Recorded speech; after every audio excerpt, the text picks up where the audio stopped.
Bonsoir à toutes et à tous. Alors, donc je suis Alain Magonade de Tours. USPO, je me présente en tant que tête de liste pour les élections URPS 2021, accompagné d'une liste qui représente à peu près l'ensemble de la région, qui est une liste jeune, avec des gens qui arrivent très volontaires, avec de grosses motivations, et que je vais laisser se présenter les uns les autres, hein, pour ceux qui ne les connaissent pas encore.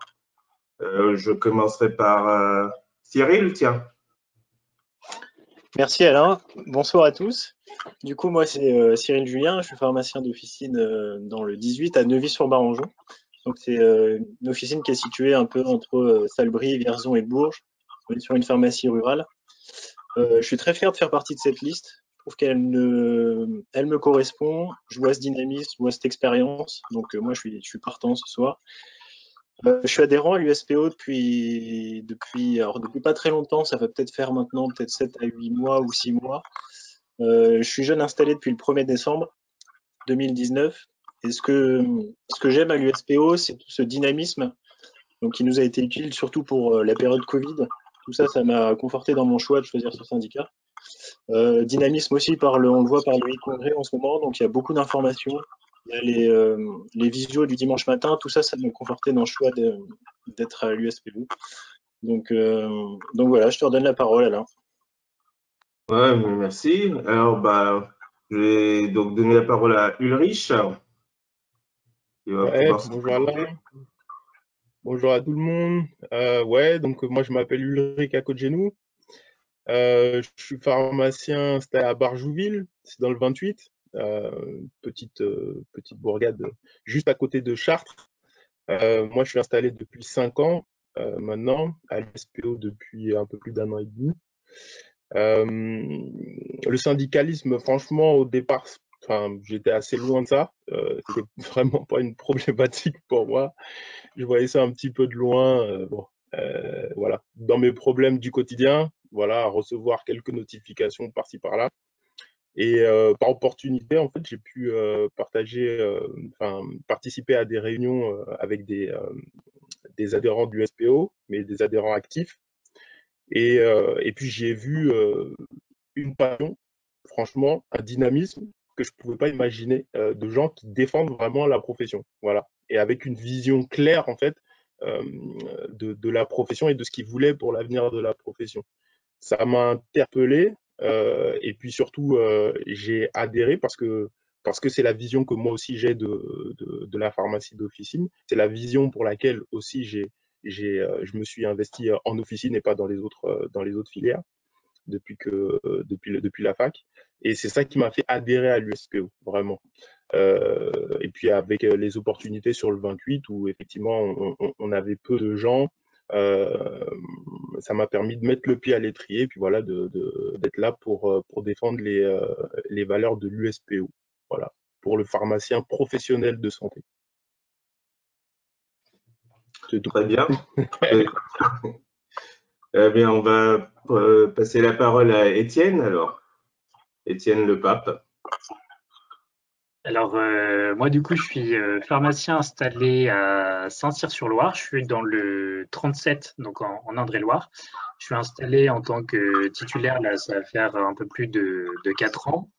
Et donc, je suis membre de l'USPO depuis le début et je participe avec Alain aux commissions paritaires locales de l'assurance maladie, dont le rôle est justement de représenter les pharmaciens auprès de la CPAM et donc de pouvoir avancer effectivement ensemble sur les dossiers, proposer les nouvelles missions, proposer une collaboration intéressante avec les autres professionnels de santé. Moi, j'ai rejoint l'USPO aussi pour le dynamisme, pour vraiment l'aspect des nouvelles missions du pharmacien, vraiment cet aspect de pharmacien clinicien, en tout cas de pharmacien proche de ses patients, en relation avec les autres professionnels de santé. Et donc, voilà, je pense que ça permet de revaloriser notre rôle premier qu'on fait au sein de la faculté. Et donc, moi, j'aime beaucoup le dynamisme de l'USPO et c'est pour cette raison que je l'ai rejoint. Très bien. Alors, nous n'avons pas tous nos colistiers ce soir. Je pense qu'il y en a peut-être un ou deux qui pourront nous rejoindre par la suite. On a Samuel Roux dans le 45, Isabelle Albert qui est sur le 37, Mathieu Jouer devrait pas peut-être venir. Donc en fait, c'était surtout pour vous dire qu'on a une liste qui est jeune, avec des gens qui ont envie de faire des choses, qui, pour certains, découvrent le syndicalisme et pour beaucoup vont découvrir l'URPS, qui arrivent par le biais de l'USPO parce qu'ils avaient entendu un discours différent, parce qu'ils ont été séduits par, je dirais, l'action sur le terrain, et qu'ils avaient envie de mettre un peu la main à la pâte.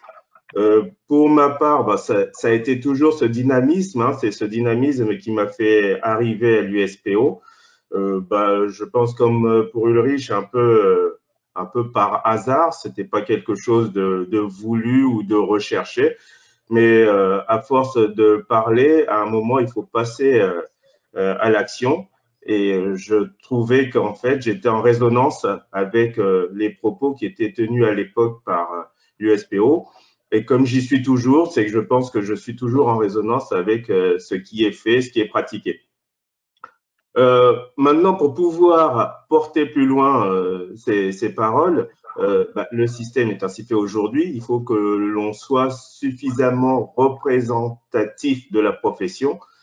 Ça passe par ces élections URPS. Donc, on espère qu'on aura de très nombreuses voix encore à ces élections pour pouvoir porter encore plus loin et mener encore plus d'actions pour la profession. Ce que moi je souhaite pour les URPS, parce qu'on pourrait me demander par rapport à ce qui a déjà été fait, qu'est-ce que je pourrais reprocher? Pas grand-chose, pour ne pas dire rien, simplement que ça n'est pas fait de la manière dont je souhaiterais le faire. Ce que je voudrais pour l'URPS, ce que je n'ai pas retrouvé jusqu'à présent, c'est que l'URPS soit une caisse de résonance pour l'ensemble de la profession. Que chaque pharmacien, où qu'il soit, qu'il a une idée, qu'il ait envie de mettre en pratique une expérimentation, puisse le faire par le biais de l'URPS, puisse être aidé par l'URPS pour mettre en place, tenter des expérimentations qui pourraient profiter à l'ensemble de la profession. Donc, je voudrais vraiment que l'URPS devienne un outil pour que le pharmacien soit enfin reconnu comme professionnel de santé, mais qu'il le soit par les actions qu'il mènera sur le terrain. Donc pour ça, on a une équipe qui est très motivée, une équipe, je ne vais pas dire qui est jeune, ça voudrait dire que je suis trop vieux et que je ne serai pas motivé, mais en tout cas une équipe qui pousse, hein, et une équipe sur laquelle je sais que vous pouvez compter sur eux pour vous représenter, pour vous écouter et pour mener à bien un certain nombre d'expérimentations. Je vais sans doute repasser la parole à Cyril, puisque un point qui est mis à l'honneur ces derniers mois, c'est les CPTS. Et on a donc dans notre équipe quelqu'un qui est très concerné par les CPTS et qui pourra nous dire ce qu'il en pense ou éventuellement comment est-ce qu'il voit l'avenir des CPTS dans notre région. Si Cyril, tu peux nous dire 2-3 mots dessus? Oui, sans problème. Merci Alain. Du coup, on va plus parler d'interprofessionnalité. Donc, c'est un sujet qui me passionne énormément. Actuellement, je suis coprésident de la CPTS de mon secteur, donc la CPTS Berry, Vierzon, Sologne. Donc, c'est une CPTS qui regroupe Meuin-sur-Yèvre, Vierzon et tout mon secteur, le début de la Sologne et un petit peu de 41. Donc, l'idée, en fait, c'est de dire, voilà, la liste qu'on présente aujourd'hui, les objectifs qu'on présente, la plupart des objectifs, c'est surtout des objectifs interprofessionnels. On va parler de dépistage aujourd'hui, de vaccination. Tout ça, ça peut pas être fait tout seul de notre côté. Donc, il y aura forcément, quand on fait une relation ville-hôpital, par exemple, il y a forcément d'autres intervenants. Donc, il y a de l'interprofessionnalité qui est innée. Donc, dans l'idée là de notre programme, ça va être surtout de renforcer cette interprofessionnalité, c'est-à-dire en gros échanger encore plus avec les autres professionnels de santé via les URPS, donc médecins, infirmiers, kinés, tous les types d'URPS. C'est aussi renforcer aussi la profession, d'inciter la profession à toujours s'engager dans l'interprofessionnalité. Ça, c'est hyper important. Ça pourrait nous faire rater des missions énormes si sur le terrain, ça joue pas le jeu de l'interprofessionnalité. Et dans l'idée derrière, quand on parle d'interprofessionnalité, il faut aussi, notre rôle aussi, ça va être aussi de renforcer le rôle du pharmacien. On a toujours aussi les autres professionnels de santé, parfois à nous oublier. L'exemple principal en ce moment, c'est le vaccin Covid. Il n'y a pas d'interprofessionnalité. On peut vacciner, on sait faire de l'intramusculaire, on n'est pas utilisé. C'est l'inverse total de l'interprofessionnalité. Et tout ça, c'est contre le patient. Le collectif, c'est ce qui fera fonctionner le système.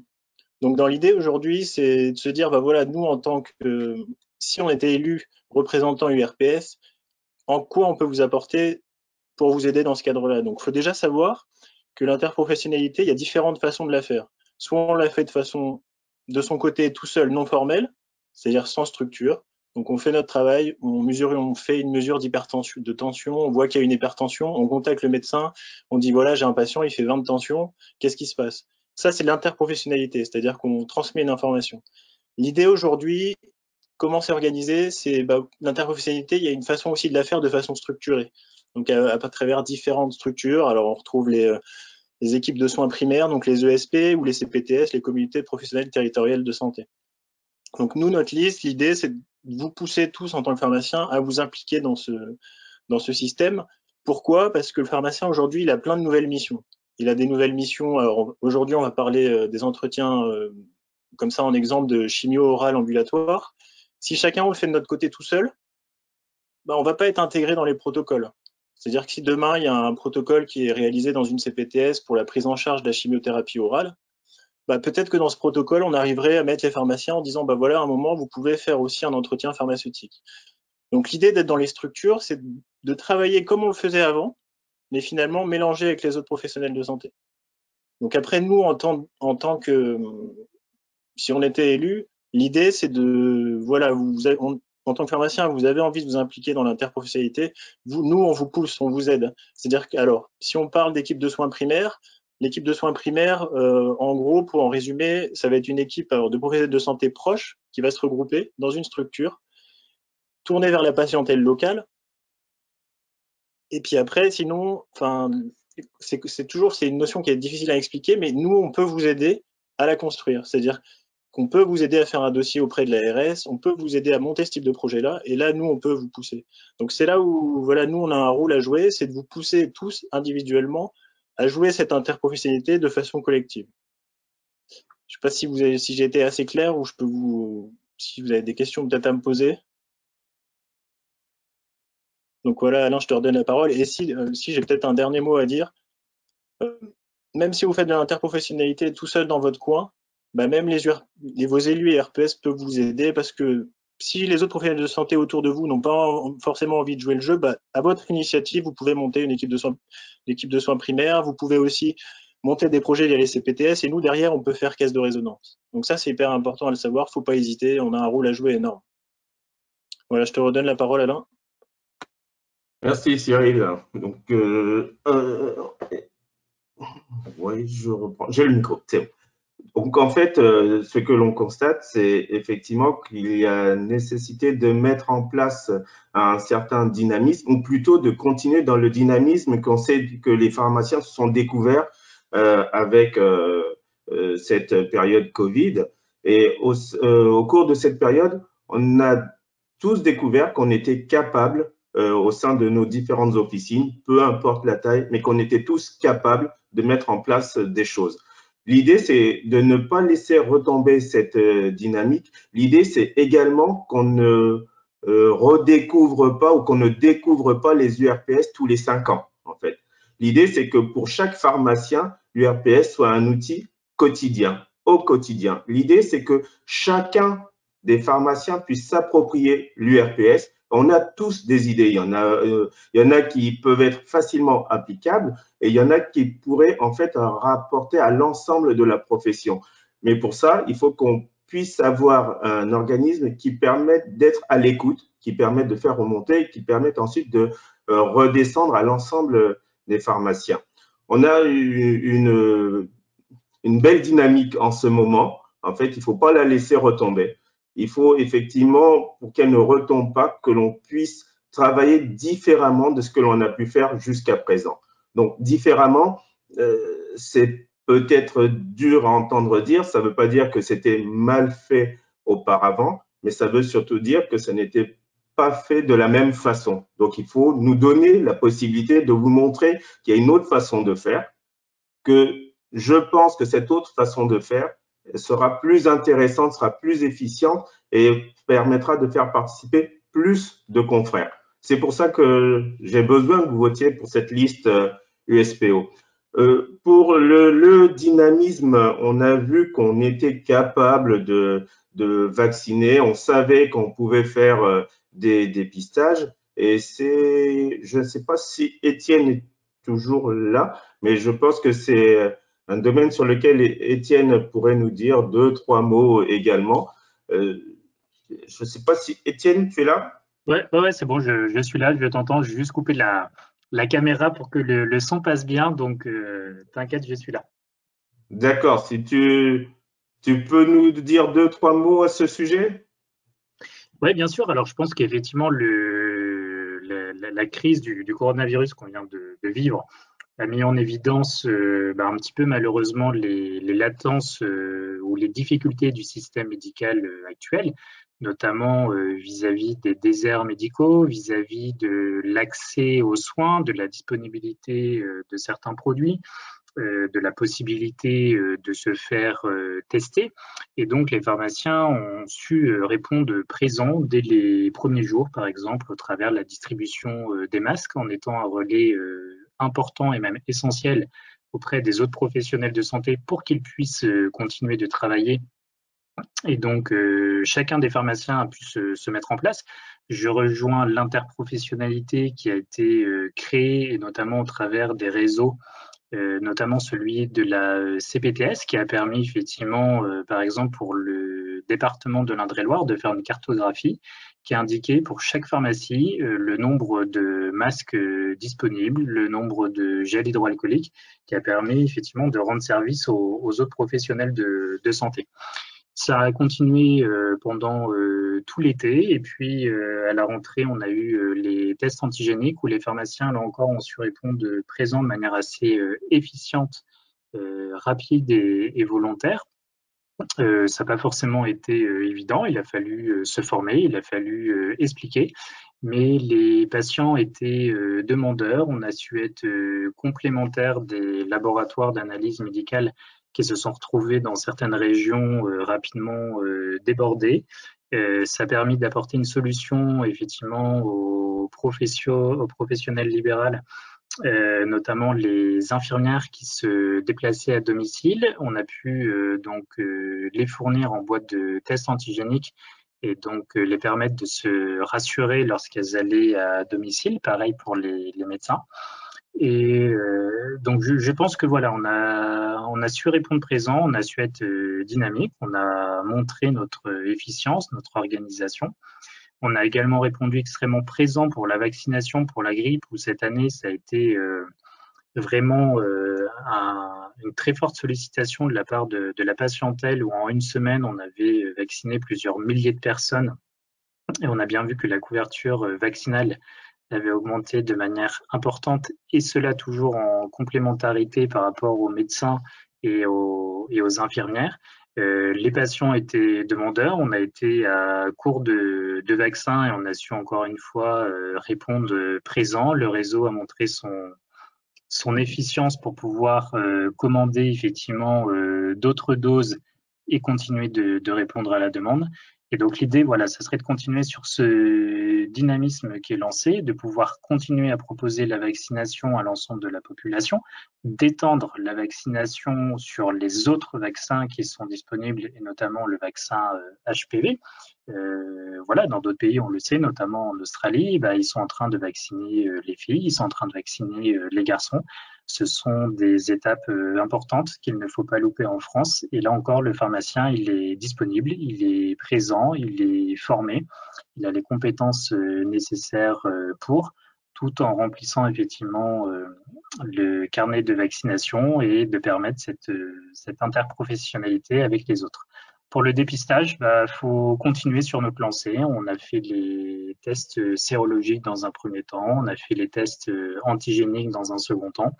Il y avait déjà eu les tests pour les prélèvements d'angine qu'on faisait l'année dernière. Donc voilà, faut continuer, faut faire par exemple le dépistage pour le diabète, le dépistage pour l'hypertension, aider, accompagner les gens par exemple dans l'obésité. Et voilà, je pense vraiment se recentrer en tant que professionnel de santé pour être présent et leur proposer l'ensemble de ces services pour accompagner les patients dans leur santé au quotidien. Merci Étienne. Je t'ai peut-être coupé la parole. Non, c'est bon, j'ai fini. Je sais pas si pareil, il y a des questions, sinon je te repasse la parole. Ouais, merci. Donc, on le voit bien, en fait, on veut absolument que le pharmacien soit positionné en tant que professionnel de santé, mais professionnel de santé à part entière. On n'est pas là juste pour accompagner les médecins, accompagner les infirmières ou autres. Interprofessionnalité, on travaille donc avec les autres, mais on fait partie à part entière de la chaîne de santé en tant que professionnel de santé. Et donc, on a besoin de repositionner le pharmacien en tant que professionnel de santé à part entière. Il y a certains domaines qui sont propres aux pharmaciens et il y a des domaines où le pharmacien travaille en collaboration avec médecins, avec infirmiers, avec kinés, ce qu'on a vu dans les CPTS. On a également besoin que ce qui a été, nous souhaitons apporter de nouvelles expérimentations, mais ça ne veut pas dire que l'on va abandonner toutes les actions qui ont déjà été mises en place, qui sont en place et qui vont forcément porter leurs fruits. Je prends pour exemple le travail qui est fait sur la sortie hospitalière. Je sais que ça n'est pas simple dans notre région. Je sais que on a pu voir que des choses se mettent en place. Et notre idée, ce serait de renforcer encore plus cela, d'aller encore plus loin, de profiter des expérimentations ou des URPS d'autres régions. Alors, on a des confrères USPO qui obtiennent de très bons résultats. Donc, pourquoi pas les importer dans notre région et en espérant obtenir les mêmes résultats. Le sortie hospitalière, donc ça, c'est l'un des gros piliers, de gros travail qu'il y a et qui reste à faire. Et ça, quel que soit le département dans lequel on est dans la région. Je ne sais pas si Ulrich, tu voulais nous dire deux, trois choses à ce sujet. Oui, un petit peu. Ouais, effectivement, la sortie hospitalière, comme tu dis, je crois que tout le monde a conscience qu'il y a un problème, en tout cas vis-à-vis de la ville et vis-à-vis des pharmaciens particulièrement, mais de façon, quand on en parle aussi avec les autres, parce qu'on parle d'interprofessionnalité, quand on en parle aussi avec d'autres corps de métier, il y a des difficultés de communication, ça c'est clair.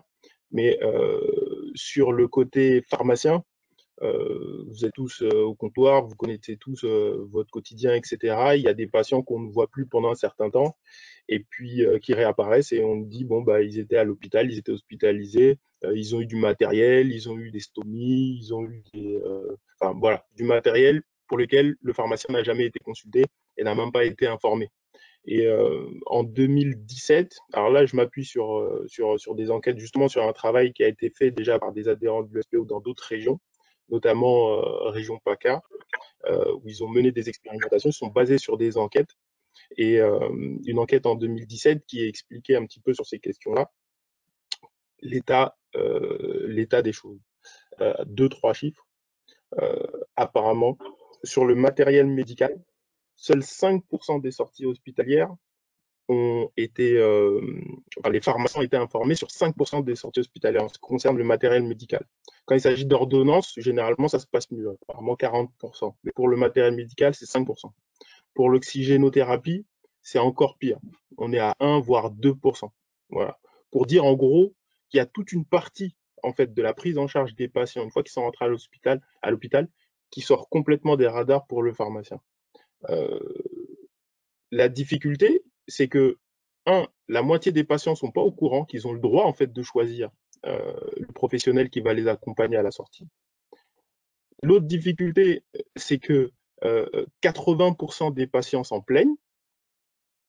Et il faut dire que 88% des pharmaciens, eux, sont prêts à s'engager là-dedans. C'est vrai que ce sont des domaines qui peuvent paraître un petit peu techniques pour certains, mais 88% des pharmaciens aujourd'hui sont prêts à se former et à s'investir pour prendre en charge ces différents. Alors, cet été, il y a un rapport qui est sorti, un rapport de l'IGAS qui est sorti et qui a épinglé justement ces pratiques des prestataires, entre guillemets, qui sont installés à l'hôpital et qui font le pied de grue au lit des patients, en fustigeant le fait que ce soit souvent des filiales de gros groupes, de grands groupes mis en bourse, en gros pour dire que ce sont des gros groupes qui détiennent ces entreprises de prestation, pour dire qu'ils s'organisaient aussi la sortie en coordonnant les soins en sortie d'hospitalisation. Et pour dire carrément que vous aviez des pratiques de type prescription, c'est-à-dire ils faisaient eux-mêmes les prescriptions en sortie. Donc tout ça, je pense que la plupart des pharmaciens que nous sommes, on est au courant de ces pratiques-là. Ce qui est intéressant dans ce rapport-là, c'est que tout ça s'est pointé, tout ça s'est fustigé, et qu'aujourd'hui, le pharmacien a le moyen, en tout cas avec l'interprofessionnalité et avec cette lumière mise sur ce problème-là, de reprendre un petit peu la main. Hein. On parle d'interprofessionnalité, on parle de CPTS. Aujourd'hui, je sais que par exemple dans le 28, et je pense que dans toutes les CPTS, on parle aussi de ces questions de réseau ville-hôpital. Aujourd'hui, il y a un dialogue qui est mis, on met l'accent sur ces difficultés-là. C'est important aujourd'hui de prendre ces sujets à bras-le-corps. Et l'URPS et les CPTS, ce sont des endroits idoines pour mener ces combats-là. Parce que ça doit être mené au niveau local. Il faut prendre les problèmes à bras-le-corps. Il faut se poser les bonnes questions. Pour un praticien qui est à l'hôpital, pourquoi est-ce qu'il ne fait pas confiance ou pourquoi il ne se tourne pas vers la ville pour pouvoir accompagner ces patients-là? Il y a aussi des difficultés, il y a des freins. Et il y a des gens à l'USPO, notamment en région PACA, qui ont expérimenté des choses comme un numéro unique, une espèce de plateforme qui permet en fait aux praticiens à l'hôpital d'avoir un interlocuteur pour la ville et de dire, bon ben voilà, tel patient il sort aujourd'hui, moi j'ai un numéro que j'appelle et après on peut dispatcher sur le pharmacien, soit chez le kiné, chez l'infirmier, à partir du moment où le patient a donné les informations à son entrée à l'hôpital, ou par des systèmes de géolocalisation, etc. En tout cas, il y a plein de possibilités. Et je pense qu'il y a des initiatives qui sont menées un petit peu partout en France, des initiatives qui marchent, parce que pour le coup, là, en PACA, la personne, Michel Siffre, c'est ça, en région PACA, qui a mené ce combat-là avec d'autres pharmaciens, avec d'autres. Ça fonctionne, ça a mis un petit peu de temps, mais ça fonctionne bien. Et c'est comme ça, en fait, que petit à petit, la pharmacie va regagner du terrain dans ces domaines-là. Je pense qu'il faut s'inspirer de ces choses-là en région centre, parce que problème de désertification, on connaît, difficultés pour trouver des médecins, etc., on connaît. Le pharmacien peut gérer ces problèmes-là parce qu'il est disponible et parce qu'il voit ses patients. Voilà, tout simplement, on fait partie d'un réseau au final qui est large, on est très accessible et il faut jouer en fait sur ces qualités-là pour pouvoir reprendre un petit peu la main sur des domaines qui nous ont totalement échappé jusque-là. Donc l'URPS, c'est le lieu pour soutenir ces initiatives-là. Comme tu le disais Alain, les gens ont des initiatives, il faut qu'elles puissent remonter et il faut que les gens à l'URPS se fassent caisse de résonance de tout ça. Voilà, hein. Avec de la volonté, du dynamisme, on finit toujours par arriver à ses fins. Merci, Ulrich. Je Ouais. ne sais pas si il y a des questions, si on a des participants qui souhaitent poser des questions, qui auraient des questions. On peut peut-être faire les questions à la fin, Alain. On peut faire les Ouais, questions juste à la fin. Alors, ce sera peut-être plus facile pour tout le monde. Qu'est-ce que tu en penses? d'accord. D'accord? Oui. Ouais. À ce moment-là, là, on vous a présenté sommairement les idées que l'on pourrait développer dans notre région. Idée que, en fait, l'URPS USPO en région centre souhaite être la voix des pharmaciens euh, au niveau de la représentativité, représenter les pharmaciens auprès de l'ARS, représenter les pharmaciens auprès des autres professionnels de santé, représenter les pharmaciens auprès du système hospitalier. Mais pour ça, on a besoin effectivement que l'on ait plus de voix, plus de personnes qui votent pour nous, pour les URPS. Et ça nous permettra de faire le lien avec un certain nombre de choses qui sont faites au niveau national. Hein, et puis, comme on a Gilles Bonnefond, il va peut-être pouvoir nous rappeler nos combats à venir et quelles sont les orientations prises par l'USPO pour les pharmaciens à ce niveau-là. Si tu veux bien nous dire deux, trois mots, Gilles. Bien sûr. Merci, Alain. Donc, d'abord, moi, ce que je vais vous dire, c'est que je suis content de voir une équipe comme la vôtre rassemblée pour. Il faut couper les micros. Donc, ça résonne un petit peu. Euh, une équipe comme la vôtre, voilà, équilibrée dans toute la région centre, jeunes, hein, il y a la chance d'avoir Alain, des jeunes avec toi et qui sont pleins à la fois de dynamisme et de clairvoyance sur l'avenir du métier. Donc ça, c'est positif, ça veut dire qu'il y a de l'énergie pour faire avancer les dossiers avec la liste USPO. Alors, on vient de sortir de 5 ans d'élection. Nous, on a pris le leadership de la vie conventionnelle il y a maintenant 3 ans, en faisant une réforme qui a démarré en 2018, qui continue hein, maintenant. On avait 3 étapes, 2018, 2019, 2020, sur la vie économique. Mais en 2021, la réforme continue. Hein, elle est sur les paramètres de 2020. Et puis cette réforme qui a changé le mode de rémunération du pharmacien était une réforme qui a été extrêmement difficile à réaliser. Parce que toucher le modèle économique des pharmacies en faisant zéro perdant, n'oublier aucune pharmacie sur le territoire pour qu'ils puissent en bénéficier, eh bien, je peux vous dire que c'est pas un petit challenge, puisque voilà, on sait bien que nos pharmacies n'ont pas le même équilibre économique entre des pharmacies qui sont plutôt de quartier, de village, des pharmacies qui sont plutôt de passage, des tailles différentes. Voilà, une population d'un côté étudiant, d'un côté personnes âgées. Donc tout ça fait une grande diversité de typologies de pharmacies. Et le challenge, c'était que personne ne soit perdant. Eh bien, dans le contrat que l'on a signé, que l'USPO a signé avec l'assurance maladie, c'est le cas. Et dans cette réforme, vous l'avez vu, vous avez vu des chiffres. On a préservé 940 millions de marge, pas de chiffre d'affaires, de marge, en 3 ans, grâce à cette réforme. Et en 2018, il y avait 25 pharmacies qui étaient perdantes à cause du changement de mode de rémunération. Elles ont été compensées à l'euro près. En 2019, il y en avait 124, je crois. Donc, ça veut dire qu'il y en a 21 500, 700, 800 qui ont gagné. Qu'est-ce que c'était cette réforme? C'était de dire il faut sortir de la marge commerciale. Pourquoi il faut sortir de la marge commerciale? Pour 2 raisons. La première, purement économique. Quand vous êtes payé à la marge commerciale et que vous avez les médicaments qui baissent de prix tous les ans d'environ 1 milliard à chaque PLFSS, eh bien, vous payez 250 millions et tous les ans, vous partez avec un handicap de 250 millions. Donc, vous avez intérêt à ce qu'il y ait de l'inflation, que le chiffre d'affaires augmente, que le nombre de médicaments augmente, mais c'est pas le cas. Les prescripteurs prescrivent moins, les jeunes prescripteurs prescrivent moins, donc on était confronté à une baisse de volume avec le 1 euro à la boîte qui nous impactait, et une baisse liée à la marge commerciale, liée aux baisses de prix. Avec ça, vous aviez deux beaux boulets au pied de la pharmacie et dont il fallait se débarrasser.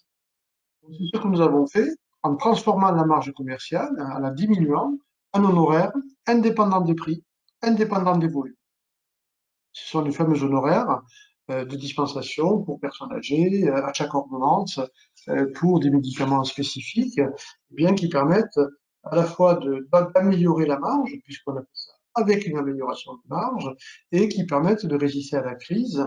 Et heureusement qu'on avait ce mode de rémunération en 2020, avec la crise de Covid, parce que sinon ça aurait été une catastrophe économique. C'est pas nous qui le disons, mais ce sont les statistiques d'IQVIA, ce sont les statistiques d'autres opérateurs comme Oxfam, ce sont les statistiques d'éditeurs de logiciels qui font des simulations et qui vous montrent que cette marge est bien meilleure pour vous que l'ancienne, et puis les experts comptables qui sont en train de faire les bilans, pas tout à fait de l'année 2020 complète, mais qui montrent, qui disent, ben oui, cette réforme a été plus que réussie, elle est même allée au-delà du contrat que nous avions signé. Et puis, ça, c'était l'aspect économique. Donc voilà, réussite, il n'y a pas à tricher sur les chiffres, etc. L'autre syndicat s'amuse à essayer de dire que tout va mal, etc. Mais c'est pas vrai. Voilà, c'est pas vrai.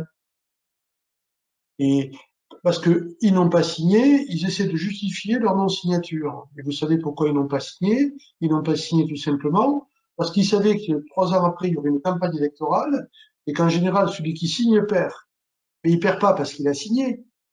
Il perd si le projet est mauvais et si le projet n'a pas été accepté par la profession. Quand l'accord est bon, bah, il est bon pour tout le monde, c'est pas mieux. Et donc, il faut pas le critiquer, ça ne sert à rien. Et puis l'autre aspect sur la marge, sur l'évolution, c'est de dire, eh bien, il faut quand même se détacher de cet aspect pharmacien-commerçant et être sur un pharmacien orienté professionnel de santé, proche du patient. Et on voit bien cette espèce de course à la surface, en disant, moi, j'ai la plus grande pharmacie de France, 2000 mètres carrés, j'ai pris un Décathlon, j'ai pris un Go Sport, et voilà, j'ai fait une méga pharmacie. Et on disait, ça, c'est le nouveau modèle économique de la pharmacie. Non, non, non.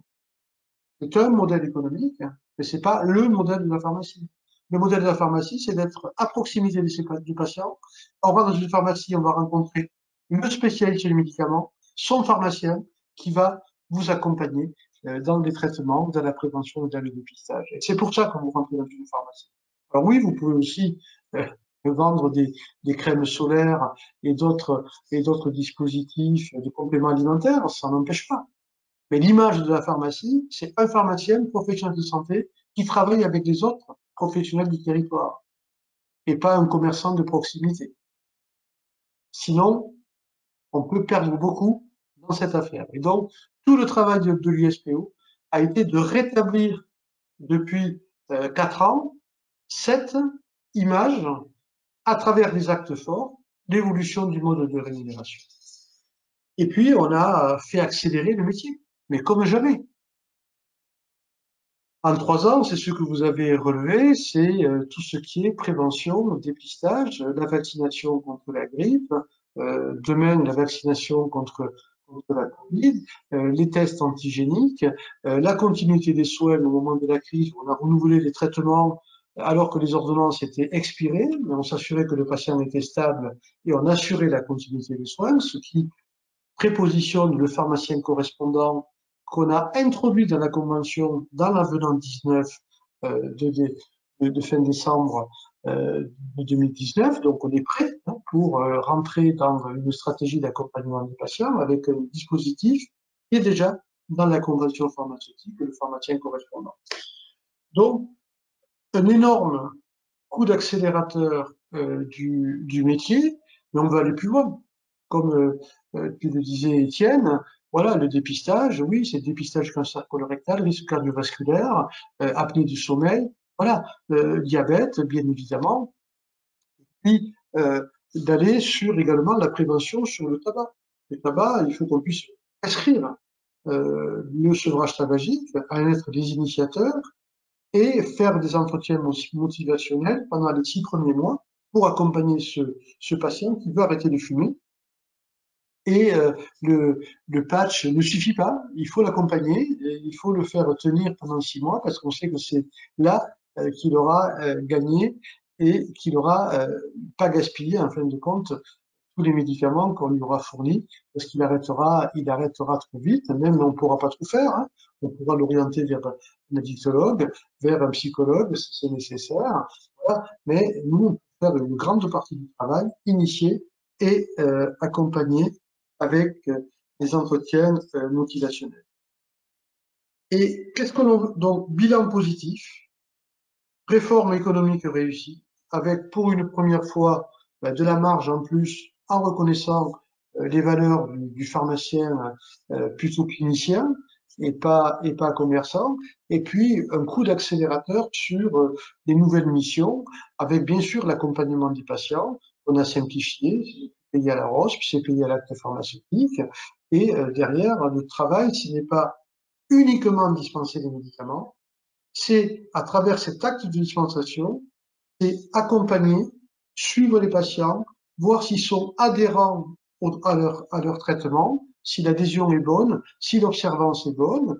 Et puis, ça veut dire derrière, quand on fait un bilan de médication, par exemple, eh bien, c'est de pouvoir préparer un pilulier en étant rémunéré et dispenser à domicile quand c'est nécessaire, quand la personne est en perte d'autonomie. Voilà, ça fait partie des services pharmaceutiques, des missions pharmaceutiques qu'on doit mettre en valeur, et surtout quand on est en milieu rural, où on a désertification médicale, un habitat dispersé, où des patients voilà, sont parfois isolés, et il faut les aider parce qu'ils veulent continuer à vivre dans leur village, et il faut qu'on leur permette, même s'ils sont en perte d'autonomie, eh bien de respecter ce choix de vivre à l'endroit où ils ont leur maison familiale, et il n'y a aucune raison de les empêcher de prendre leur retraite là.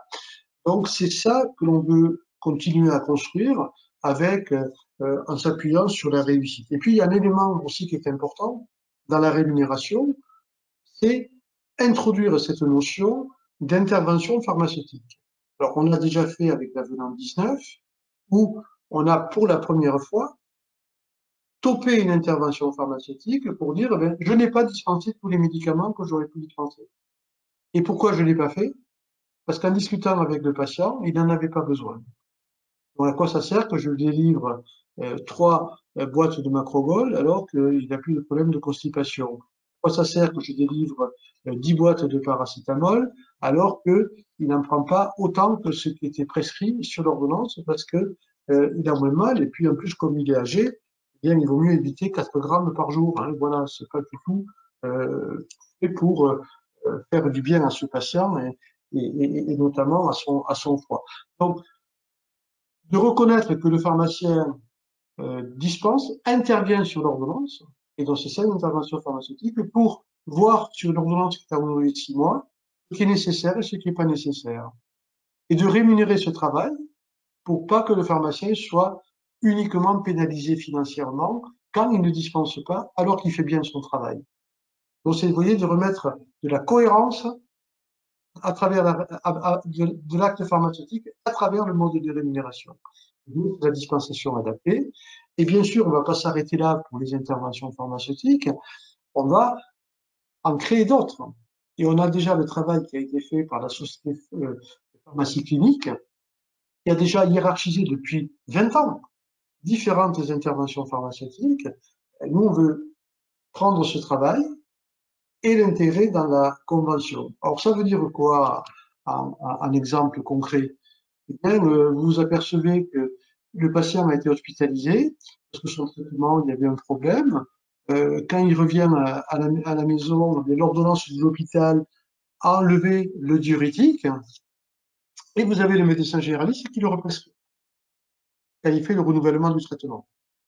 Ah oui, lui, il n'a pas intégré l'information qui venait de l'hôpital parce que voilà, ça s'est pas bien passé, ou en tout cas, il a oublié.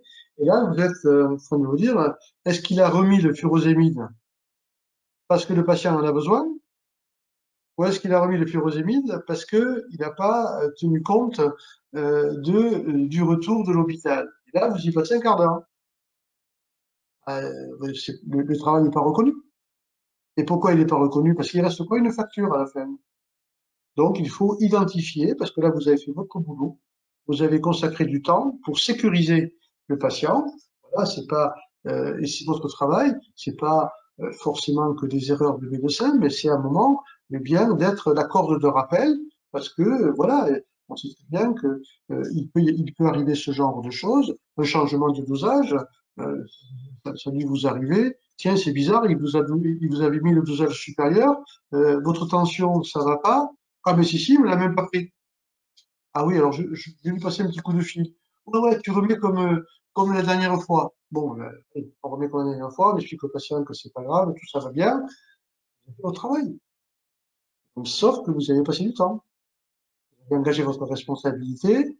Vous n'avez pas mis ça sous le tapis. Au contraire, ben, vous avez sécurisé. Et donc, ça, c'est de la valeur. Et il faut le mettre en évidence. Donc, ça s'appelle les interventions pharmaceutiques, au-delà de celles que nous avons commencé à mettre dans le fameux avenant 19. Vous avez parlé du lien ville-hôpital, c'est une évidence, c'est-à-dire qu'il faut qu'on respecte le choix du patient. Si le patient il veut que son lit médicalisé soit fourni par son pharmacien, pourquoi on l'empêcherait? Pourquoi aujourd'hui ce n'est pas fait?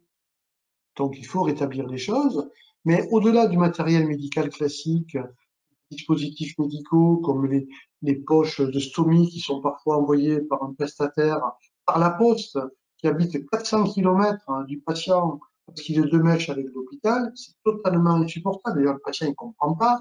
On lui envoie un carton, il est énorme comme ça parce qu'il y en a pour 3 mois. Il dit, mais qu'est-ce que c'est tous ces trucs? Je peux même pas le stocker chez moi, j'ai pas de place, alors que vous êtes juste à côté et que vous pourriez me les donner quand j'en ai besoin.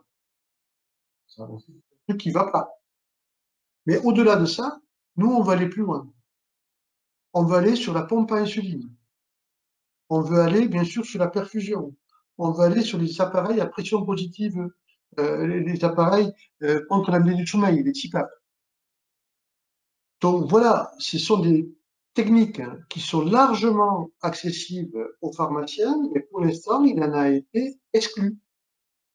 Et ça, c'est quelque chose qui n'est pas acceptable. Ce n'est pas immuable. On peut faire marche arrière, comme tu le disais, Uri, avec notre confrère Michel Siffre, d'ailleurs, qui est passé de la FSPF à une liste USPO, pour justement, parce qu'il trouve comme vous que ce syndicat est beaucoup plus concret, beaucoup plus dynamique et a, je dirais, la force de ses idées et envie de se battre pour les faire avancer. Après la sortie hospitalière, eh bien, vous avez parlé de l'Interpro, hein, de CPTS et des équipes de soins primaires. Oui, il faut que tous les pharmaciens s'investissent dans les communautés professionnelles territoriales de santé et dans les équipes de soins primaires. Le triptyque, c'est médecin, pharmacien, infirmier. Et le couple médecin-pharmacien, c'est 100% des patients. Quand vous rajoutez l'infirmier, c'est 7% des patients. Sauf que c'est des patients lourds. Donc, on doit s'appuyer sur ce triptyque, organiser avec l'hôpital et dans le cadre de la CPTS la sortie hospitalière, parce que les infirmières sont confrontées à la même situation que nous, c'est-à-dire une sortie non organisée où on met le pharmacien dans une situation d'urgence et l'infirmière également.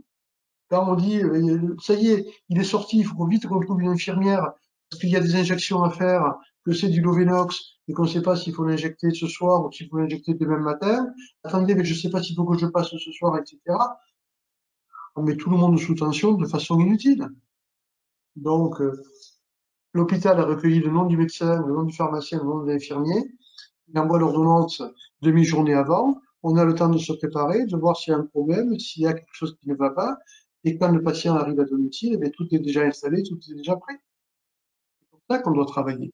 Et ça, les URPS ont un rôle important à créer à travers les CPTS, eh bien, l'organisation de cette sortie hospitalière. Et puis après, on peut aller plus loin avec des équipes de soins primaires, ce qu'on a dit tout à l'heure sur le pharmacien correspondant, le médecin pharmacien qui va suivre le patient. Alors, le médecin a fait une ordonnance pour 6 mois pour un antihypertenseur et il demande au pharmacien, à 3 mois, avant de renouveler, de surveiller si la tension est bonne et si le patient est toujours dans la fenêtre thérapeutique. S'il n'y est pas, ça nécessite une nouvelle consultation. S'il y est, eh bien, on peut renouveler le traitement pour les 3 mois supplémentaires. Et ça s'appelle confier à travers le pharmacien correspondant la surveillance du patient, comme parfois ça peut être l'infirmière qui peut le surveiller quand elle intervient à domicile. Et puis l'USPO, c'est des valeurs. Nous, on défend les 3 piliers. Le premier pilier, bien évidemment, c'est le monopole. Chaque fois qu'il a fallu se battre contre les attaques sur le monopole, vous avez toujours trouvé l'USPO en première ligne et qui a toujours gagné avec succès. La dernière fois contre Emmanuel Macron, qui était ministre de l'économie. Bien sûr, le maillage territorial, c'est une force. Et donc, on doit tout faire pour garder son maillage territorial. Et donc, ça veut dire que les pharmacies qui sont en milieu rural, qui voient leurs médecins partir, eh bien, ces pharmacies, il faut qu'elles puissent non seulement rester au village, même avec un médecin qui s'est maintenant éloigné, qui est à 20 km, cette pharmacie, elle devient le pôle de santé de proximité, sur lequel les patients vont s'appuyer, avec des médecins qui vont faire des ordonnances, au lieu de faire des ordonnances pour 3 mois, feront des ordonnances pour 1 an, à condition que le pharmacien qui est au village surveille les patients et voit s'ils sont équiper la pharmacie d'outils de télémédecine pour pouvoir justement, en cas de difficulté, mettre à la disposition des patients un contact à distance pour faire éventuellement une consultation et avoir un avis médical en cas de difficulté. Voilà l'exemple tout simple, on va faire des entretiens anticancéreux oraux. Ça y est, on peut les lancer. Eh bien, vous avez un patient que vous suivez, vous voyez bien que là, ça va pas, que son traitement commence à provoquer des effets secondaires, eh bien, ça, vous pouvez le mettre en contact dans votre pharmacie, parce que vous le suivez, en contact avec l'hôpital qui est à 100 km, 150 km, pour avoir l'avis du service d'oncologie, savoir ce que l'on fait. Bon, c'est pas grave, vous allez mettre en place tel soin de support. Ah, mais là, c'est embêtant parce que si c'est ce signal, on préférerait le voir, mais là, ça veut dire que derrière, il y a une véritable réévaluation de la situation du patient. Vous avez fait votre boulot, vous avez rendu service à ce patient, vous faites de la pharmacie un pôle de santé de proximité et qui est renforcé avec des nouvelles missions qui sont rémunérées. Et l'autre axe, c'est également le premier recours. Quand vous rentrez dans une pharmacie et que vous avez un rhume, une gastro, un problème de dermato, eh bien, vous devez pouvoir prendre en charge ce patient. Alors aujourd'hui, on le fait avec des conseils pharmaceutiques. Mais celui qui n'a pas d'argent, qu'est-ce qu'il fait? Il dit, mais si je vais à l'hôpital, j'aurai une ordonnance, mes médicaments seront gratuits. Si je vais chez le médecin, j'aurai une ordonnance et les médicaments seront gratuits. Donc, si je vais chez le pharmacien, je suis obligé de payer. Donc, j'ai pas d'argent, je préfère faire la queue aux urgences, comme ça je ne payerai pas parce que je paye assez cher ma mutuelle. Donc, on a désorganisé le système de santé parce qu'on encombre les urgences ou on désorganise le cabinet médical avec tous les rendez-vous qu'il avait. Et s'il doit prendre 2 personnes, 3 personnes de plus dans la journée, eh bien, ça veut dire que, bien évidemment, tout le monde va râler parce qu'au lieu de passer à 15 heures comme c'était prévu, la personne va passer à 16h30. Donc, on ne peut pas apporter un service. Oui, bien sûr qu'on peut apporter un service. C'est-à-dire, c'est renforcer le parcours de soins pharmaceutique, le parcours de soins officinal.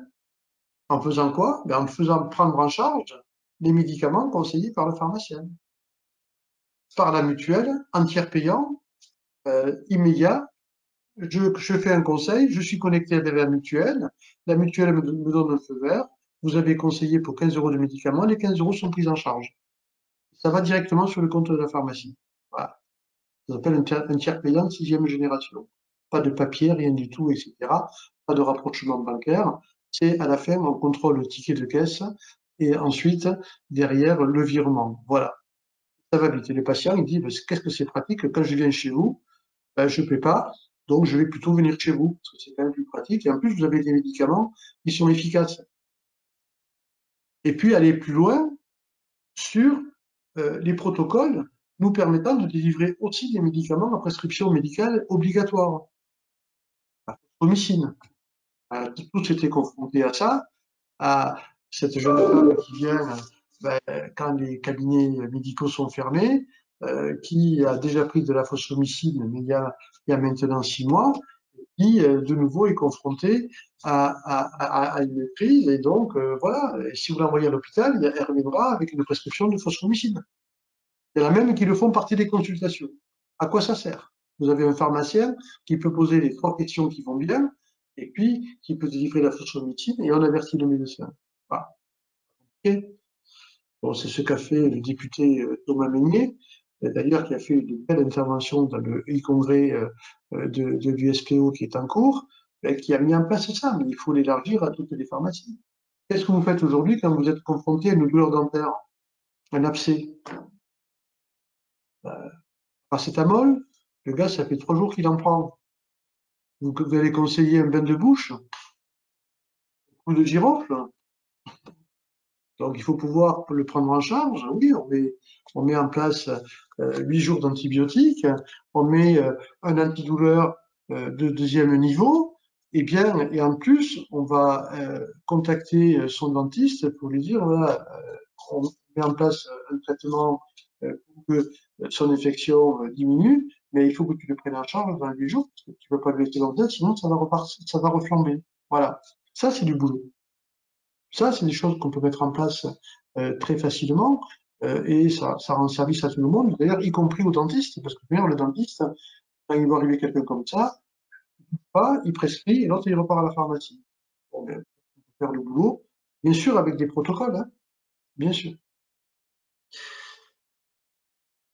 Et dans les valeurs, pardon, je me suis un petit peu perdu dans les valeurs, j'étais sur la pharmacie de proximité et de maillage. Et la 3e valeur, c'est pas d'ouverture du capital. Et là, je ne vous cache pas que j'ai pas compris la stratégie de l'autre syndicat qui s'allie à l'UNEPF. L'UNEPF, notre syndicat qui a disparu, qui n'est plus représentatif, qui a voulu l'ouverture du capital à des capitaux extérieurs. Les pharmaciens l'ont sanctionné, puisque aux dernières élections, l'UNEPF a perdu sa représentativité. Que fait la FSPF qui lui redonne la parole, qui s'allie avec l'UNEPF alors que, si j'ai bien compris, ils n'ont pas les mêmes idées, parce que j'espère que la FSPF est contre l'ouverture du capital, mais quand même, quand on s'associe en ayant des idées aussi différentes, qu'est-ce que c'est cette façon de faire? Comment on peut se présenter devant des électeurs en disant, bon, on n'a pas les mêmes idées, mais on s'est alliés, parce que derrière, ça va faire un petit peu de magouille électorale pour récupérer des voix, Non, on défend des idées, et si les pharmaciens adhèrent à ces idées, ils voteront pour vous, mais on n'est pas là pour faire des petits calculs électoraux pour se faire élire. Et en plus, donner une tribune à de nouveau des personnes qui sont pour l'ouverture du capital. L'USPO, elle est contre l'ouverture du capital, elle le dit, elle le défend, et elle se bat contre l'UNEPF pour ne pas que l'UNEPF continue à distiller ses idées au niveau du ministère de l'économie. Et l'autre syndicat lui donne une tribune. Ben, bravo, c'est malin, incompréhensible. Et puis, dans les autres valeurs, il y a la pugnacité. Vous savez, l'USPO, on ne lâche jamais rien. Quand on a un dossier, on le mène jusqu'au bout. Alors, parfois, ça marche pas du premier coup, mais on lâche jamais l'affaire. Et d'ailleurs, on a cette réputation de dire, ben, vous, à l'USPO, vous lâchez jamais rien. Mais non, on lâche jamais rien parce que, voilà, je pense que quand on est capable de défendre un dossier, on doit être capable de convaincre et de gagner des arbitrages pour aider et faire progresser la profession. Et puis l'autre valeur, c'est d'abord de faire du syndicalisme autrement, en solidaire. Solidaire des pharmaciens, dans le soutien des pharmaciens. Et c'est ce qu'on a fait dans l'année 2020. En 2020, voilà, avec cette crise de Covid, tout le monde s'est retrouvé dans une situation complètement inédite, avec de grandes difficultés, à la fois de gestion du personnel, de gestion des gestes barrières, de protection de son personnel, et puis toute une série de missions qu'on nous a confiées, le renouvellement des ordonnances, y compris d'ailleurs pour les traitements substitutifs ou déplacés, les hypnotiques, les stupéfiants, voilà, d'énormes responsabilités pendant 2 mois et demi où on a fait le boulot et où il n'y a pas eu de dérive, il n'y a pas eu de problème, sans parler des masques, sans parler de fabrication du soluté hydroalcoolique, du dépistage, vaccination que l'on a connue, et demain la vaccination contre la Covid. Voilà toute une série de défis qui étaient présentés à la profession et qu'il fallait qu'elle relève avec cette situation très particulière. L'USPO ne s'est pas posé de questions. On a mis tous les moyens qui étaient à notre disposition pour soutenir tous les pharmaciens, syndiqués, pas syndiqués, adhérents à l'USPO, adhérents à notre syndicat. On s'en est moqué. Nous, on voulait aider tout le monde. Et donc, ça a été des webinars, ça a été le site internet ouvert à tout le monde, la foire aux questions, les circulaires, fax, mail, etc., le contact direct. Et on a, je l'espère, aidé beaucoup de pharmaciens à s'y retrouver, à se sentir moins seuls, à se sentir soutenus. Et puis, au vu des témoignages que nous avons eus pendant toute l'année, et encore maintenant, de la part de pharmaciens, en disant merci, l'USPO, c'était ce qui me permettait de tenir et ce qui me permettait d'expliquer à mon équipe cette nouvelle règle de facturation pour tel et tel dispositif, etc. Donc on l'a fait parce que je pense que c'est notre conception. Quand on s'investit comme nos confrères s'investissent dans votre région, c'est parce qu'on a envie d'aider, de soutenir les pharmaciens, parce qu'on aime ce métier et que tout ce que l'on doit faire, tout ce qu'on peut faire pour aider, eh bien on doit le mettre en œuvre et ça fait partie aussi des valeurs de l'USPO. Et le meilleur remerciement que l'on ait, c'est dans tout ce qu'on a fait là depuis maintenant 3-4 ans, qui correspond à 15 ans de travail. Hein. Voilà, c'est pas venu comme ça. Le syndicat est jeune, hein. L'USPO est un syndicat jeune. On a créé ce syndicat en 2020. Hein. Voilà, juste en 2000, pardon, ça fait juste 20 ans, hein, ce syndicat. Donc voilà, une autre façon, plus moderne, de faire du syndicalisme, plus simple, plus direct, plus de proximité. Et les jeunes, c'est ça une des plus grosses satisfactions, c'est que les jeunes maintenant étudiants à la faculté, eh bien la filière officine, elle commence à devenir attractive, alors qu'avant elle était une filière par défaut. Et les jeunes ils nous disent, mais si c'est ça le métier, la coordination avec les autres professionnels de santé, la relation avec nos confrères hospitaliers, la pharmacie clinique, l'accompagnement des patients, ah ben ça m'intéresse. Ça, c'est mon modèle de pharmacie que j'ai envie d'exercer. Pas la pharmacie low cost. Là, elle m'intéresse pas. Pas la pharmacie hyper commerciale. J'ai des études pour ça. Par contre, accompagner des patients, suivre des patients chroniques, suivre des patients fragiles, être, voilà, en relation en permanence avec d'autres professionnels de santé pour toujours progresser et être dans la qualité, dans la sécurité, ça m'intéresse comme boulot.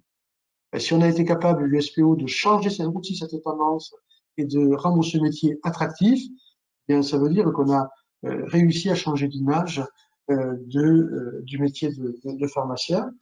Vous avez, entre le 14 février et le 14 mars, à votre disposition un congrès, qui est organisé bien sûr de façon virtuelle, où vous avez à peu près 30 débats pendant toute cette période. Et des débats de haute qualité, avec des intervenants de haute qualité. Le président de l'association qui représente tous les patients. Vendredi, il y aura le directeur de l'assurance maladie qui sera en débat. Olivier Véran qui interviendra la semaine prochaine.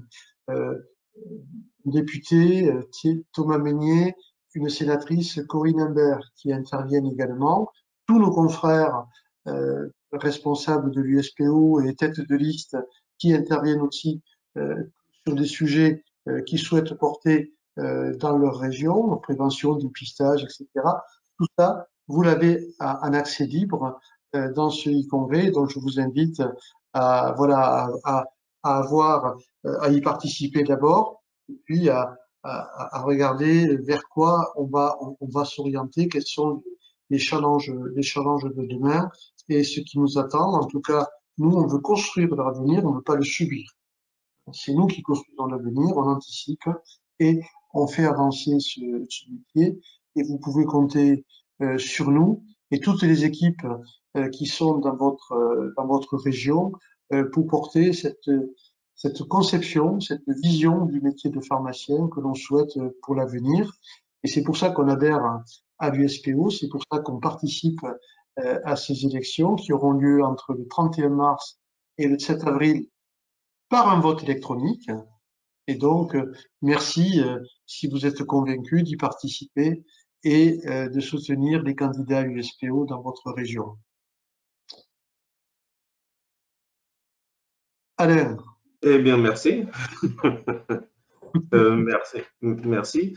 Alors, bon, je pense que le tour d'horizon, ou en tout cas l'horizon lointain que tu nous montres est séduisant. J'espère que beaucoup de personnes prendront le chemin avec nous. J'espère que beaucoup de personnes nous permettront d'être leur voix, de porter en tout cas leur voix, leurs idées, de les mettre en action en nous permettant d'accéder plus massivement à cette URPS pour sans doute travailler de façon différente en pensant que ce sera mieux que ce qui a pu être fait jusqu'à présent. Alors là, je ne sais pas s'il y a des questions. Bénédicte, c'est Bénédicte qui peut. Alors, elle a deux solutions, Bénédicte. Elle peut ouvrir les micros de tous les participants, c'est-à-dire pour l'instant, les micros étaient fermés pour éviter les bruits. Mais là, Bénédicte, je sais qu'elle a une baguette magique pour ouvrir les micros de tous les participants. Non, c'est pas possible. C'est pas une baguette magique. Avec ma baguette magique, je vais arriver à ouvrir. C'est un outil magique. Il fonctionne bien. Et donc, les micros sont ouverts. Donc après, ce que je disais tout à l'heure, c'est que si vous voulez parler en même temps, vous pouvez cliquer sur le petit micro, l'icône du micro qui est rouge, et quand vous cliquez dessus, il devient vert. Et sinon, vous pouvez poser vos questions par chat aussi, en appuyant sur l'icône avec un point d'interrogation. Pour l'instant, j'ai pas de questions. Bon. Timide.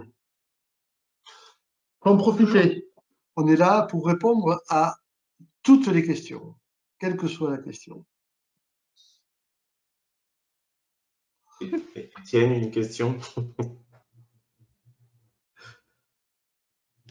Non, mais je pense qu'effectivement, Gilles a bien résumé tout le dynamisme de l'USPO et tout le travail qui a été fait depuis de nombreuses années. Les deux points importants, moi, que je retiens, c'est premièrement la partie économique.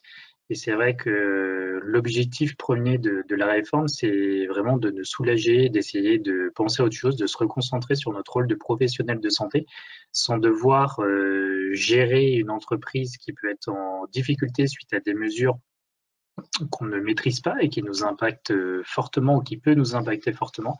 Donc c'est effectivement un énorme soulagement de savoir que on peut se concentrer sur notre rôle de professionnel de santé sans devoir s'éparpiller sur des mesures qu'on ne connaît pas.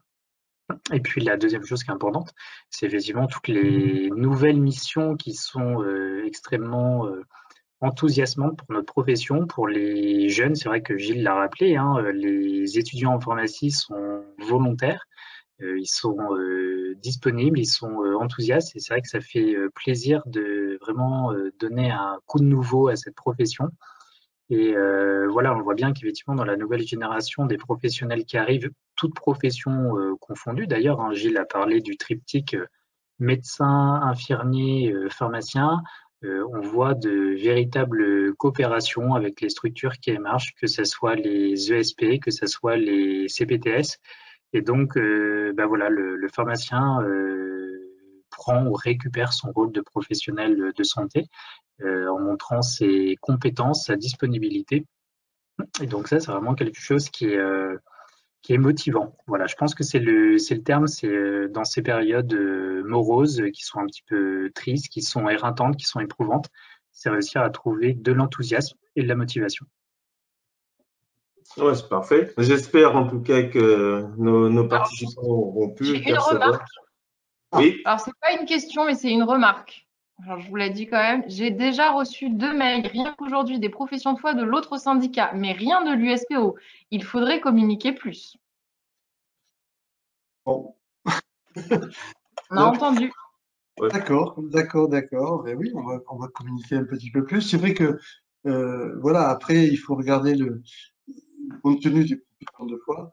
On a Voilà. communiqué aussi, nous, si je peux me permettre, on a aussi beaucoup communiqué sur ce qui intéresse au quotidien les pharmaciens et l'actualité Covid, la crise sanitaire, etc. Et c'est vrai que peut-être les professions de foi, on n'a pas assez communiqué, mais en tout cas, on a beaucoup communiqué sur ce qui vous concerne au Mais, quotidien.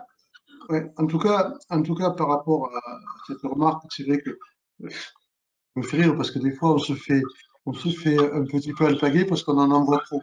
Bon, là, on n'en envoie pas assez, mais ce que je disais, c'est aller sur le site de l'USPO. Vous avez une série d'informations très pratiques et ça vous donne accès au e-congrès. Et moi, je vous invite pendant ce mois, 14 février au 14 mars, d'aller regarder les débats. D'aller regarder, vous avez des partenaires à qui vous pouvez poser des questions. Ça peut être des organisateurs, ça peut être des organismes de gens, enfin voilà. Et allez-y. Et nous, notre communication, les élections, c'est la fin du mois de mars. Hein. Mais nous, ce qu'on veut, c'est vous montrer qu'est-ce qu'il y a derrière dans la réflexion, dans ce qui anime ce syndicat USPO. Voilà, c'est un syndicat jeune, mais derrière, il y a beaucoup de travail, beaucoup de réflexion, beaucoup de stratégie, une réelle volonté de faire avancer les dossiers. Et puis nous, on fait pas des promesses, quoi. On dit pas, je vais multiplier par 3, par 4 tel honoraire, vous allez voir, ça va être formidable, ça va faire 700, 800 millions. Nous, on préfère pas faire des promesses politiques. Nous, on prend des engagements et à la fin, on nous dit si on les a tenus ou pas tenus. Voilà. On n'est pas là pour raconter une histoire juste au moment des élections et après tout oublier une fois que les gens ont été élus. On connaît ça dans d'autres secteurs, dans la politique. Nous, c'est pas notre façon de faire. Nous, on a des entreprises comme vous, on exerce comme vous. Derrière, les enjeux sont importants. C'est l'équilibre économique d'une petite entreprise, qui est la pharmacie d'officine, avec des équilibres parfois qui peuvent être fragiles. Et on joue pas avec ça. Et donc, on fait pas la bonne vieille technique. Je vais te faire rêver en multipliant par 5. Non, nous, on fait pas rêver, on réalise. Et on réalise le positif. Donc c'est un petit peu différent, mais voilà. Et donc, mais vous inquiétez pas, vous allez recevoir. Donc bien sûr, les professions de foi, elles sont déjà accessibles sur le site internet. Vous avez la profession de foi de vos confrères de la liste Centre Val de Loire. Et puis vous allez recevoir d'autres informations. Mais pour l'instant, le site de l'USPO, le congrès et les informations qu'on vous envoie, pour l'instant, ce sont des informations pratiques. Vous allez voir demain, vous allez recevoir des informations sur les tests et la nouvelle stratégie d'isolement des patients. Qu'est-ce qu'on fait pour le criblage? Voilà, on fait le job. On fait le job. Et je crois que c'est aussi comme ça qu'on voit la différence entre un syndicat utile, pratique, solidaire et respectueux des pharmaciens, et puis d'autres qui sont plutôt sur les réflexes classiques de campagne électorale, voilà, avec un matraquage qui va monter en puissance jusqu'au 31 mars, on n'a aucun doute là-dessus. Mais regardez le contenu, c'est important, et pas le volume. Voilà, puis je pense pour répondre à cela que c'est bien ce que j'ai dit, on fait différemment. Donc on est en campagne, mais de manière différente. On veut travailler de façon différente. Ce qui importe pour l'instant, ce n'est pas que l'on vous inonde avec des professions de foi, c'est de vous montrer en fait quels sont les enjeux des URPS et là, je vous engage à assister à ces e-conférences. Vous avez jusqu'au 14 mars, vous les avez en replay et peut-être que vous verrez effectivement l'intérêt, l'importance des URPS et nos professions de foi. Ben, on vous inondera le moment venu, mais pour l'instant, c'est essayer de montrer l'intérêt de ces URPS et puis la suite, la partie électorale. Wow, on y viendra. Mais on a bien retenu, c'est une excellente remarque, on a bien retenu votre remarque, donc voilà, on va continuer à vous envoyer encore plein de choses. Mais c'est bien, ça veut dire qu'on vous manque, donc c'est bien. Bénédicte, est-ce qu'il y a des questions? Alors, c'est pas des questions, mais c'est toujours des remarques. Donc, On prend. Mais je sais pas si. Je sais pas si. Non, mais en tout cas, la personne qui communique avec nous remercie pour l'aide qui a été apportée et espère qu'on a eu des adhésions supplémentaires dans le centre. Eh oui, des adhésions spontanées. Vous savez, quand on est un syndicat, des gens qui vous appellent au siège pour vous dire, mais je veux adhérer. Voilà. Je veux adhérer parce que je veux vous remercier, parce que heureusement que vous étiez là, parce que sans votre soutien, ça aurait été très, très, très, très compliqué. Et voilà, ben, ça fait plaisir. En général, vous savez, un syndicat, quand on décroche le téléphone, c'est souvent pour entendre des critiques et pas toujours très agréables. Ben là, c'était l'inverse, quoi. Et donc, ça dure depuis un an. Et donc, effectivement, on a récupéré il y avait des pharmaciens qui ont envie de montrer à la fois leur reconnaissance. Donc, oui, voilà, c'est bien, moi je trouve que c'est bien, donc, je peux adhérer, donc ça c'est encourageant. De nous, ça nous donne encore plus d'énergie, ça c'est génial, hein, ça nous booste, vous ne pouvez pas savoir, on continue à accélérer. Et puis, j'espère que aussi un certain nombre, même s'ils n'ont pas fait la démarche d'adhérer, auront la démarche de se mobiliser pour voter du RPS et de soutenir les listes USPE. Il y aura aussi une meilleure, une très très bonne reconnaissance du travail que l'on fait, et puis la reconnaissance aussi de l'adhésion à une vision du métier. Une vision beaucoup plus professionnelle de santé et un petit peu moins à l'image de la grande distribution que l'on conteste, mais que parfois c'est une limite. Et donc c'est parfois un petit peu paradoxal comme situation. Moi, tous les reportages qui m'ont fait le plus mal, c'était Antenne 2 ou M6, où on avait le nouveau modèle économique de la pharmacie, en montrant une pharmacie qui n'était pas celle que l'on connaît, que vous connaissez, et qui est celle que connaissent nos patients.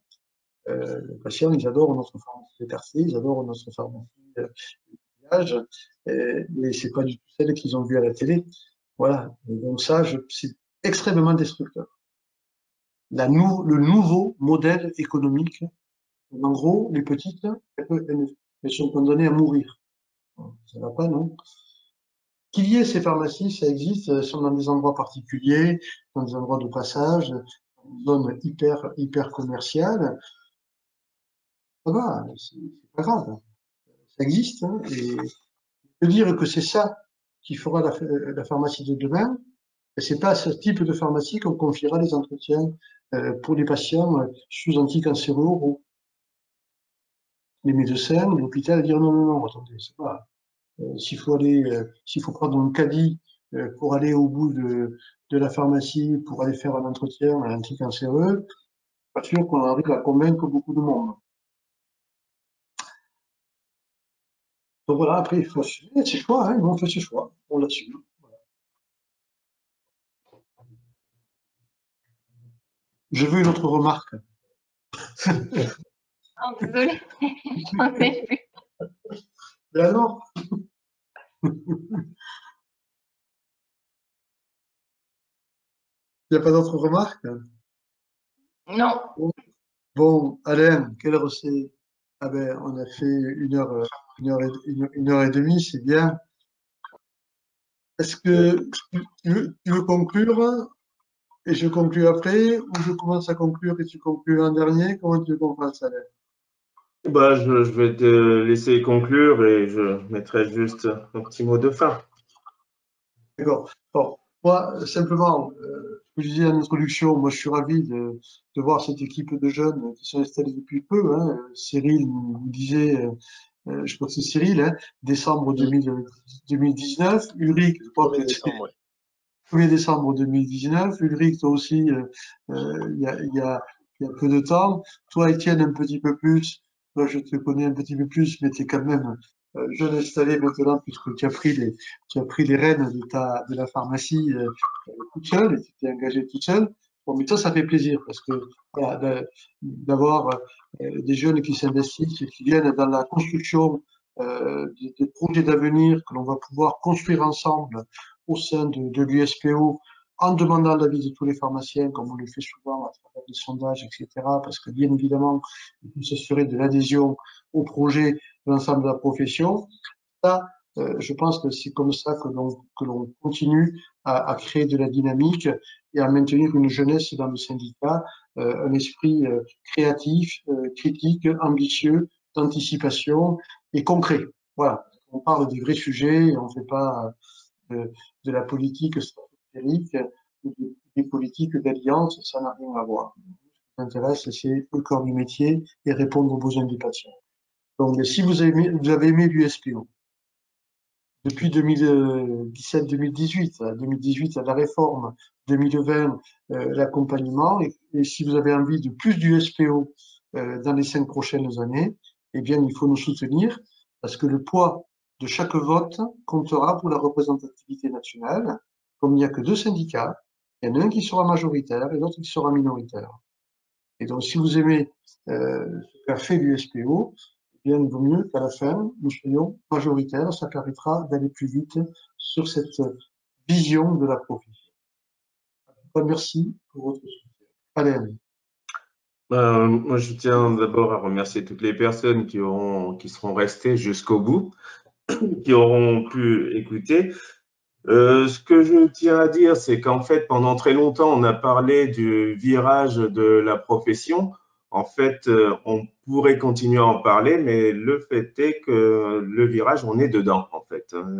On est déjà dans le virage et il faut maintenant ne pas louper nos contrôles pour ne pas avoir de sortie de route.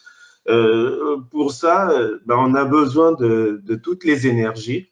On a besoin de j'allais dire de toute la jeunesse, en tout cas de toutes les idées. Toutes les idées sont bonnes à prendre. Et si on est dans un mode de réflexion commun, je pense qu'on trouvera des solutions qui seront bonnes pour l'ensemble de la profession. Oui, très content de voir qu'effectivement de bien plus jeunes arrivent, sur qui tout cela reposera dans pas longtemps. Hein. Mais ils ont raison. C'est maintenant qu'il faut forger la pharmacie de demain.